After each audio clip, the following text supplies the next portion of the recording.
The clock struck 8 in the evening when the gates of the luxurious Shilla Hotel in Seoul opened to welcome the wealthiest businessmen of the capital. The ballroom gleamed under the glow of crystal chandeliers, champagne flowed freely, and the guests whispered about the grandeur of the Han family.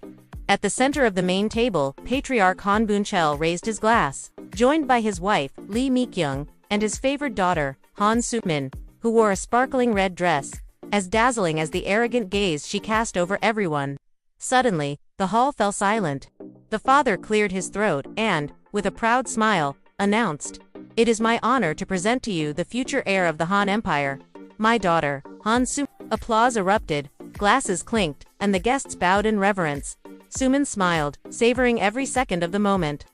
But at the end of the table, almost invisible, sat Han Ji-won, the eldest daughter. Dressed simply, she was nothing more than a shadow in the middle of the spectacle. No eyes turned toward her.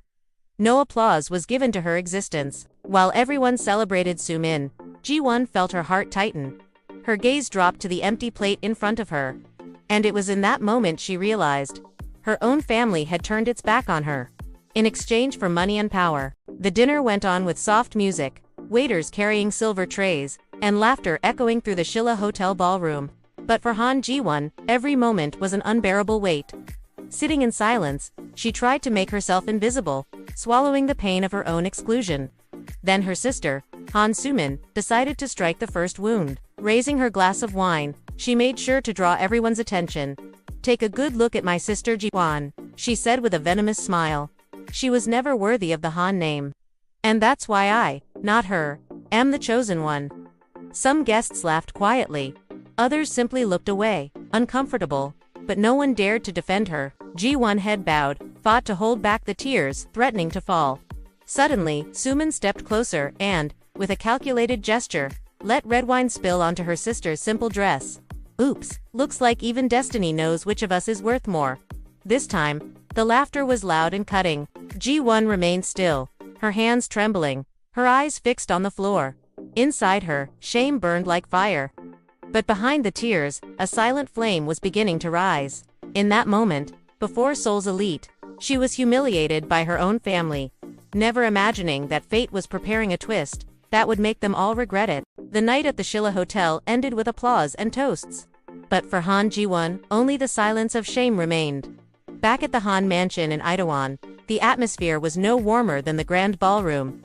In the vast living room, patriarch Han Bunchal stared at his daughter with a harsh gaze, while her mother, Lee Mi-kyung, stood tall, showing no trace of compassion.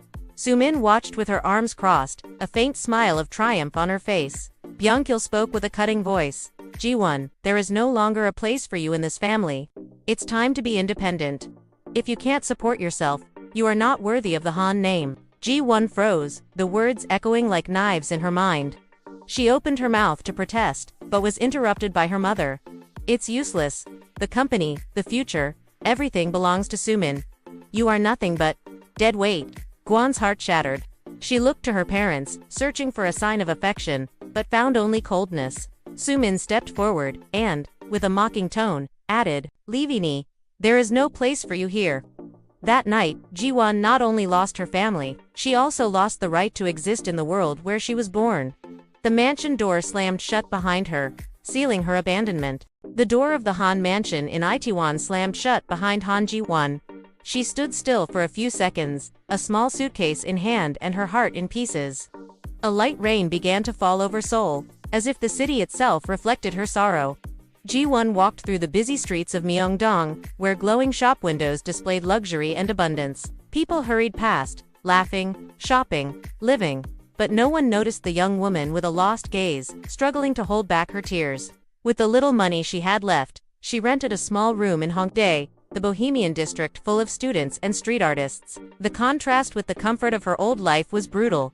Peeling walls, a narrow bed, and windows that let in the cold midnight wind. Alone in the room, Ji-won looked out at the city through the window. The lights of Seoul seemed to mock her, reminding her that her own parents had chosen money over her very existence. Through her tears, she whispered to herself, "They abandoned me. But one day, they'll regret it." That night, in the silence of Hongdae, Ji-won's pain turned into a promise. The days in Hongdae were long and cruel. Han Ji-won worked odd jobs to pay for her small room and survived on cheap street food. Still, her mind was trapped in her parents' words.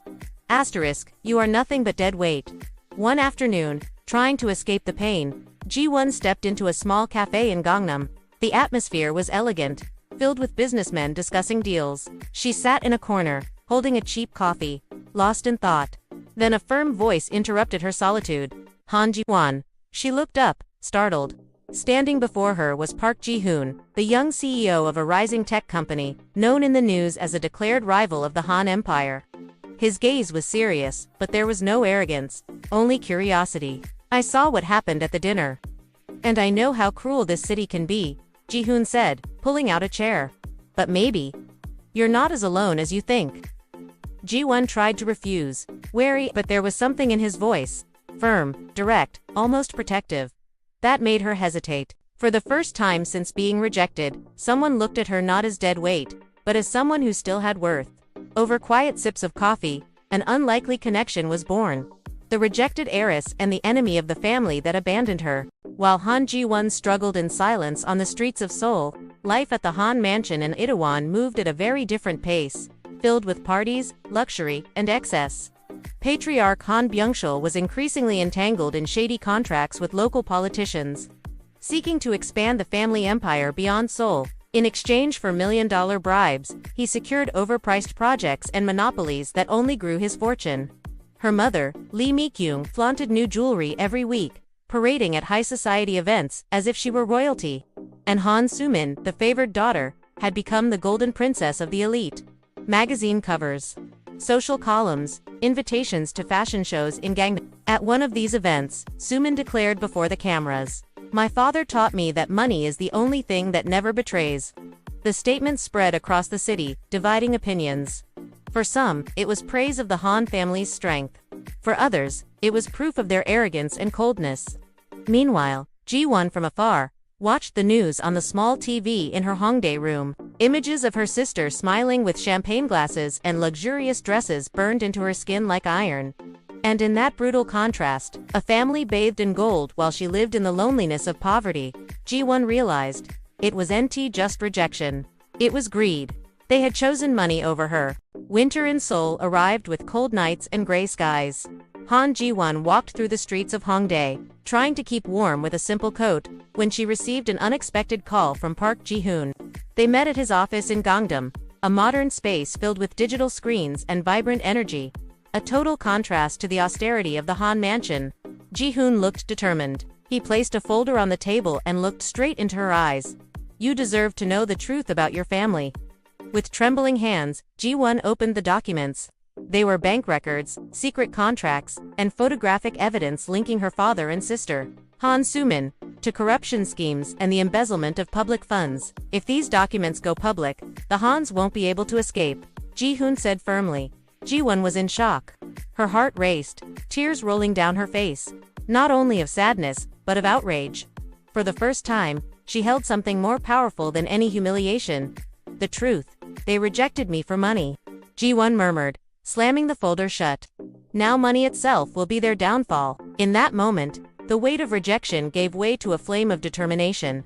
The forgotten heiress was beginning to prepare herself to rise, and the first step would be exposing the rot hidden behind the glitter of the Han family. The charity event at Seoul City Hall was being broadcast live across the nation. Businessmen, politicians, and celebrities filled the grand auditorium. On stage, the Han family tried to restore their tarnished image, wearing rehearsed smiles. Han Soo-min, glowing in a golden dress, lifted the microphone with false confidence. "My family has always stood for honesty and the progress of Seoul." But her words were cut off when the doors of the hall swung open. The sound of heels echoed across the marble floor. Everyone turned. There stood Han Ji-won, dressed in elegant black, walking with firm steps. Beside her was Park Ji-hoon, holding the folder of evidence. The audience erupted in murmurs. Cameras instantly turned to capture the scene. Ji-hoon handed the documents to a reporter, who projected them onto the giant screen. Bank statements, messages, and contracts signed by Han Byung-chul himself and by Soo-min. The hall exploded in shock. Shouts, flashes, journalists rushing to ask questions. Ji-won took the microphone, her voice steady but filled with emotion. "They rejected me for money. They turned their backs on their own daughter in the name of greed. Now, before all of Seoul, I show you who the Hans really are. Her parents stood frozen, unable to react. Sumin, panicking, dropped the glass she held, the wine spilling across the stage like a symbol of her downfall. In that moment, the mask of Itaewon's most powerful family crumbled before all of Korea. The silence in the auditorium was heavy, broken only by the flashes of cameras. Everyone waited for the Han family's reaction, but it was Han Ji-won who took the center of the stage. She walked toward her parents, each step firm, as if carrying years of pain. Her tear-filled eyes reflected not weakness, but strength. You called me dead weight. You humiliated me before the city. You turned your backs on me for money. And now, it's money itself that destroys you. Mr. Han Byung-chul, once a feared man, now seemed shrunken. Mrs. Lee Mi-kyung lowered her head, unable to face her daughter. On the floor, Han Soo-min cried in despair, her makeup smeared, clutching the hem of her golden dress. As if she could still hold on to her false crown. Ani, please forgive me. I only wanted to be the chosen one. Ji-won looked at her with a mix of pain and compassion. But her voice did not waver. Love cannot be bought, and you've paid dearly to learn that. Her words echoed like a final sentence. The guests, in absolute silence, witnessed not only the fall of the Han family, but also the rebirth of the rejected daughter. In that moment, Ji-won was no longer the forgotten shadow. She was the truth made flesh before all of Seoul. Night fell over Seoul, and the city lights reflected on the Han River like thousands of earthly stars. The Han family scandal dominated the news. And all across Korea, people spoke of the forgotten heiress, who had exposed her own family. Alone, Han Ji-won walked across the Banpo Bridge, the cold wind striking her face. Unlike the tears of the past, her eyes now shone with determination. Each step echoed like a reminder. She no longer had to carry the shame. Leaning against the railing, she looked at the waters of the river and murmured, "They chose money. But destiny always makes you pay dearly." In the distance, Seoul's spotlights glowed brightly, but they no longer dimmed her soul. Ji-won was no longer the rejected daughter. She was the woman who had survived abandonment and turned pain into strength. And so, the camera would slowly pull back, showing Ji-won alone before the vastness of the city, an ending that seemed final, yet left an irresistible question in the air. What if the rejected one didn't stop at justice, but sought revenge? Hey, did you like this story? Then hit subscribe to Between Lies and Love so you won't miss the next chapters. Don't forget to like this video. It really helps us bring you more emotional, anime-style K-drama stories. And I want to know, what was your favorite part of this story? What do you think we could do better in the next episodes? Leave your thoughts in the comments. I read every single one, and your idea might even show up in the next video. So subscribe, like, comment, and join this family that loves drama, twists, and unforgettable stories.